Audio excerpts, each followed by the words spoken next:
In Deuteronomy and in Luke's gospel, the end is drawing near. Moses is preparing the people of Israel for a goodbye, if you will.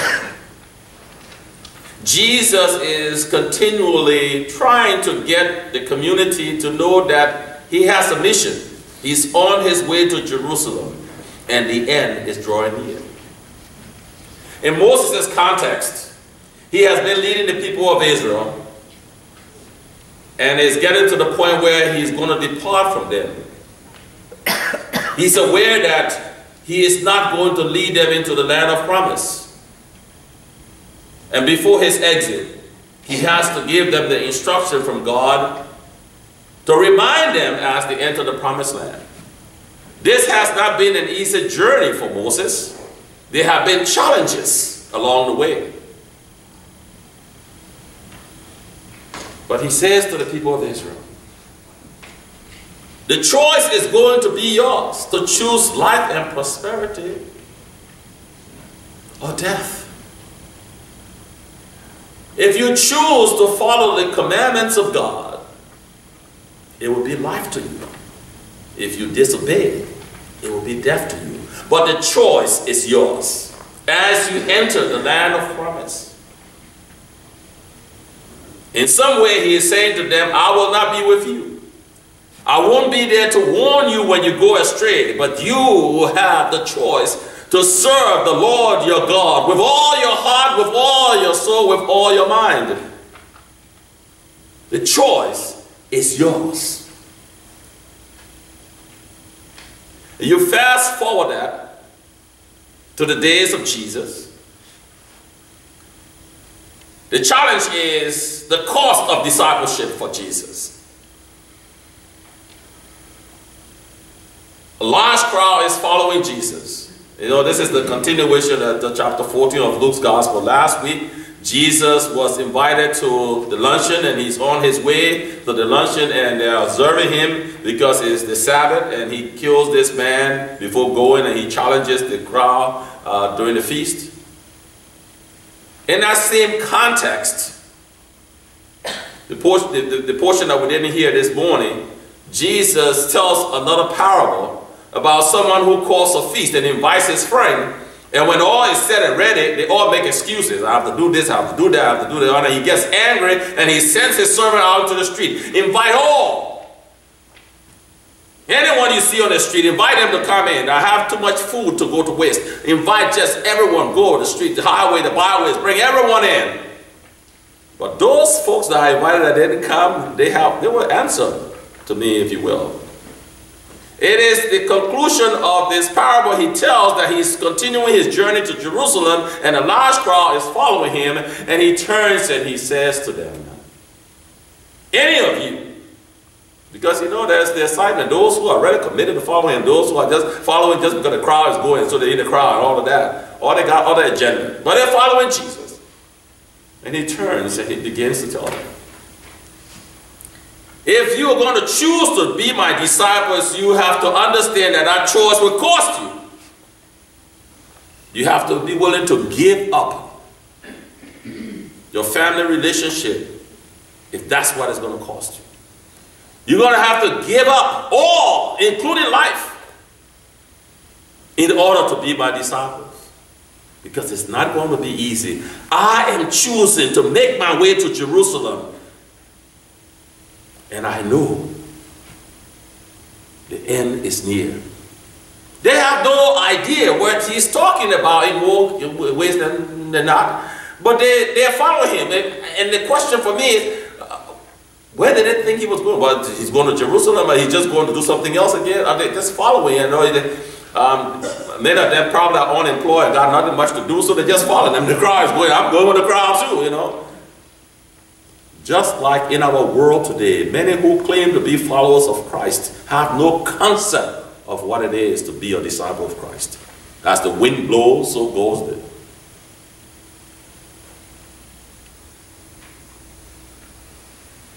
If we are going to follow Christ as he challenged those who are following him. We must be willing to give up all that we have. If you want to be my disciples, you must give up all your possession. Well, now, Jesus, you have a problem here. Or, yes, give up all that you have and trust me to take care of you. Jesus, there's a problem with that.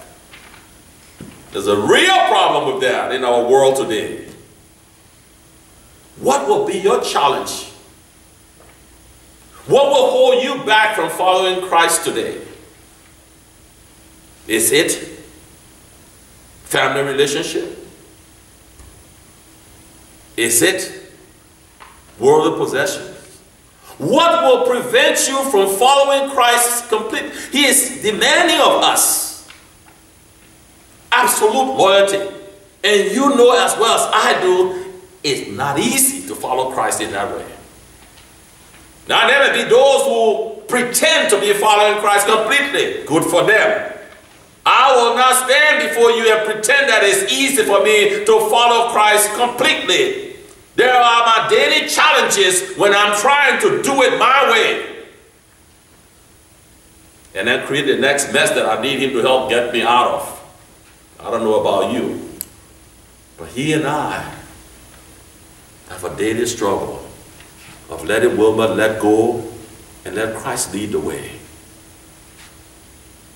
To trust him in the face of all of life's trials and tribulations, the ups and downs of life, to trust him because of where he's brought me from and what he's brought me through. The challenge for you and me daily is to let him lead the way, to rely on him. See, the crowd was following, probably not knowing where. As you and I are following him, or as we seek to follow him, we will get into conflict with others. For some parents, for some siblings, for some spouses, extended family, community, denomination, oh, the list goes on. We will run into conflict in trying to follow Christ, but at the end of the day, I challenge you to make sure that it is Christ that you are following and not someone else. At the end of the day, may it be the Christ who went to the cross for you and me that we are seeking to follow, and not someone else or something else. Because it is not cheap to follow Christ. It's costly. At the conclusion of our text today in Luke's Gospel,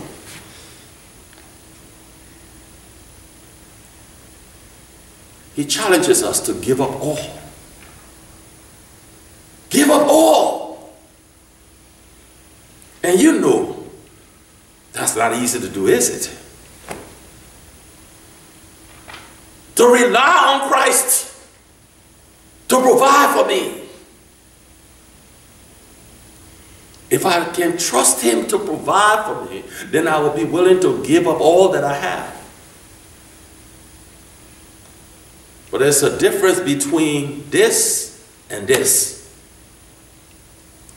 Academically, oh yeah, we can reason that, all of that. It's a whole other ball game when it comes to this place. To trust him with our whole heart, to know that he is capable of doing the impossible.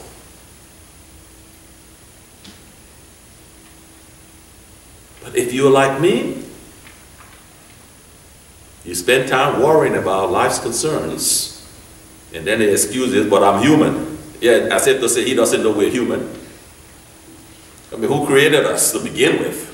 The one who created us knows that we're human. So I worry because I'm human. He say, well, thanks, well, but I forgot that I forgot that you were human. No. I need you to trust me. Have I not brought you so far yet, woman, for you to know that I can be trusted? Yes, Lord, but sometimes I just need to worry so that I still have control over concerns of life. That's your problem. Yes, Lord, I know it's my problem. And that may not be your struggle. The cost of following Christ is giving up all, detaching oneself from those things that become obstacles for us. Is it family relationship? Well, I have to take care of this and do that. Is it financial security? Well, I don't want to disappoint you, but you're being secure for what? Tomorrow? Who promised you that you're going to be here tomorrow? And I don't want to disappoint you again, because you know death is all around us. We spend our time more often than not as though we control the future. And every now and then we are reminded that we don't control the future.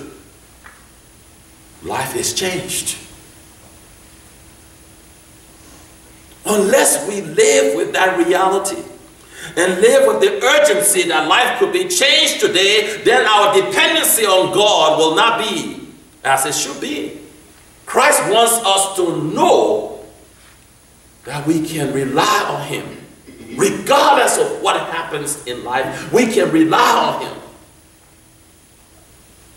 If you want to follow me, then you must be willing to detach yourself from all of those distractions of life and make me the focus. Help us, Lord, in our wandering. Help us, Lord, when we go astray because we are distracted by life. Help us, Lord, to follow as you have us to. To be willing to give up all for you, because you gave up all for us. Even to the point of giving your life on the cross for us. Where are you today in your walk with Christ? How are you following Him today? What are those life's distractions that you have brought with you this morning? I want to reassure you again that all of those things that you and I have brought into this place would not matter one bit if life is changed today. If you or I were called from labor to rest, none of those concerns that we brought with us today for worship will matter one bit. If it's the bills to be paid, someone else will be worrying about it. If it's the conflict in the relationship, someone else will be living with the regrets. And the list goes on. My brothers and sisters, I don't challenge us this morning as though I have a death wish.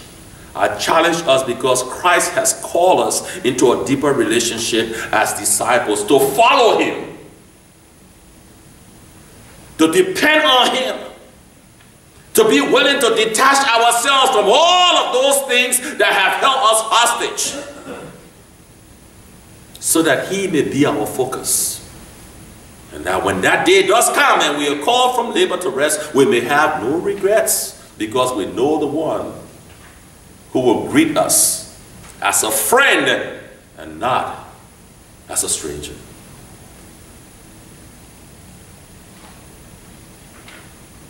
Can we hear the Savior calling? Can you hear the Savior calling? Take up your cross and follow me. Amen.